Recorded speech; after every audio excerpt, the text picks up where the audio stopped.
आज चाहिँ म गीत गाउनलाई आएको छुइनँ यहाँ एउटा स्टोरी सुनाउनलाई आएको छु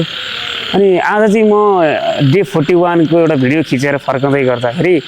मलाई बानेश्वर चोकमा म बसिरहेको थिएँ त्यहाँनिर मलाई एउटा सानो समस्या परेको थियो अनि त्यो बेला म घर फर्किनु पर्ने थियो सो मैले फोन खोलेँ अनि राइड सेयरिङ एपमा मैले राइड रिक्वेस्ट गरेँ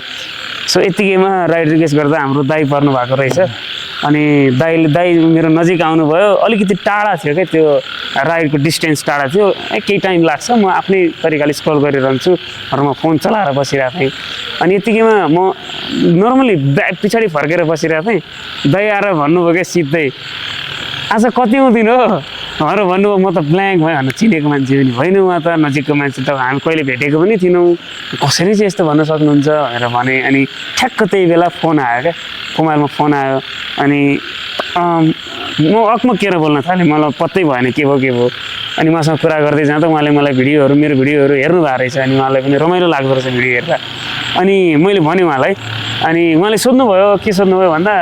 के गर्दै हुनुहुन्छ र यति बेला यहाँ राति भनेर भन्नुभयो मैले चाहिँ हेर्नु न म घर फर्किन आँटेको थिएँ अनि यहाँ थिएँ म राइड सेयरिङ गरिरहेको थिएँ अनि राइड सेयरिङमा मैले राइड रिक्वेस्ट गरिरहेको थिएँ सो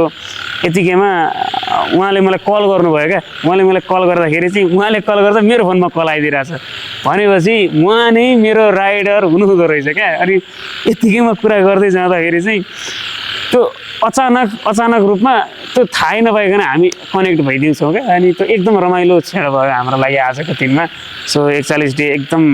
बेस्ट गयो मेरो लागि वान अफ द बेस्ट म मेरो नजिक आएर त्यसरी मेरो भिडियो हेरेर मैले त्यो टाइपको मलाई रेस्पोन्स गर्नु त्यसरी बोलाइदिनु एकदम मेरो लागि ठुलो कुरा भएको छ आज सो थ्याङ्क यू दाइ धेरै धेरै धन्यवाद उहाँको भिडियोहरूलाई तपाईँले हेरेर साथ र सपोर्ट गरिदिनु होला यतिमा धन्यवाद ल हुन्छ दाइ थ्याङ्क यू त्यो मलाई त्यो कोइन्सिडेन्स एकदम मन पऱ्यो क्या आजको त्यही भएर हजुरसँग भिडियो लिन मन लाग्यो हुन्छ हाम्रो कति भएको थियो हजुरको नै पर्छ होला 155 हस् म 155 गरिदिन्छु हस् thank you have a good night हस् थ्याङ्क यू यार भाइ हस् हुन्छ हस् राम्रोसँग जानु होला हुन्छ ल हस् बाई बाई ए ओके ल हस् हजुरको कन्ट्याक्ट नम्बर त मैले पाएको छु अघि कल आएको छ ओके